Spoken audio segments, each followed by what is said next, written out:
गाजा रोज पिएले नारायणपुर से देसी। सैया विनोद हमर बाटे हरमेसी, गाजा रोज पिए नारायणपुर से देसी।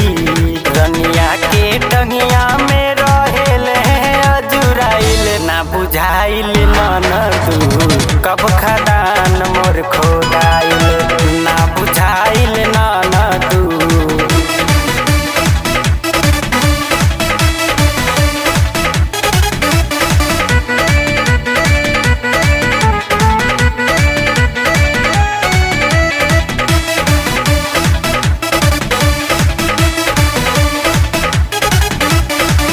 नैहर के यार आशीष हमें हमार निजी, सैया विनोद ननदो खाली रहे बीजी। नैहर के यार आशीष हमें हमार निजी, सैया विनोद ननदो खाली रहे बीजी।